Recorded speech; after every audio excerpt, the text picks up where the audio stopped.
இன்றைய கதை. ஒரு வெட்டுக்கிளி எப்போ பார்த்தாலும் அது இலைகளை வெட்டி வெட்டி கிட்டார் வாசித்துக்கிட்டே இருக்கும். ஆனால் அது வேலை செய்து தன்னுடைய பொழப்பை அது பார்க்காது. அது மரத்திலிருந்து இலையை வெட்டி வெட்டி கிட்டார் வாசித்துக்கிட்டே இருக்கும்.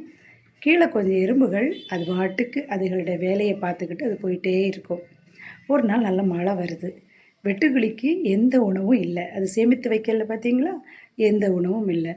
ஆனால் அந்த எறும்புகள் மழைக்கான உணவை சேமித்து வச்சுருந்ததுனால அதுக்கு பாட்டுக்கு அதுக்கு உணவை வச்சு சாப்பிட்டுட்ருக்கு.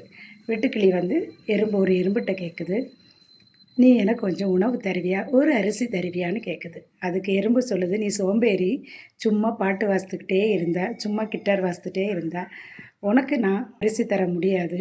நீ என்ன மாதிரி உழைச்சிருந்தா உனக்கு அரிசி இருந்திருக்கும்ல அப்படின்னு சொல்லுது. உடனே வெட்டுக்கிளி சரி நமக்கு உணவு கிடைக்காதுன்னு சொல்லிட்டு மறுபடியும் கிட்டார் வாசிக்க ஆரம்பிச்சு. அப்போ அது கிட்டார் வாசிக்கும்போது அது கவனிக்குது. அது கிட்டார் வாசிக்கும்போது அதிகமான எறும்புகள் உணவை தேடி போகுது. அது கிட்டார் வாசிக்கிறதை நிறுத்தும்போது எறும்புகள் உணவை தேடி போகிறது குறையுது. உடனே அது ஒரு எறும்பை பார்த்து, நான் கிட்டார் வாசிக்கும் போது நீங்கள் அதிகமாக போகிறீங்க, நான் கிட்டார் வாசிக்கிறதை நிறுத்தும் போது ஒரு சில எறும்புகள் தான் உணவை தேடி போகிறீங்க, காரணம் என்னன்னு கேட்குது. உடனே அந்த எறும்பு சொல்லுது, எந்த வேலையும் சுறுசுறுப்பாக செய்யணும்னா, உழைப்பின் களைப்பு தெரியாமல் இருக்கணும்னா, அந்த இசையோட சத்தம் இருந்ததுன்னா அந்த உழைப்பின் களைப்பு தெரியாமல் நாங்கள் நல்லா உழைச்சி அரிசியை சம்பாதிக்கிறோம் அப்படின்னு சொல்லிச்சு.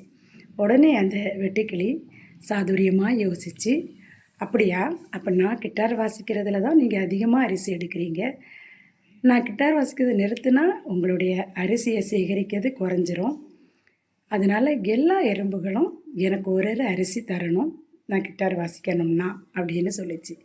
உடனே எல்லா எறும்புகளும், ஒரு எறும்பு, 2 எறும்பு, 3 எறும்புன்னு போய் 10,000 எறும்புகள் ஒரு அரிசியாக கொண்டு கொடுக்குது.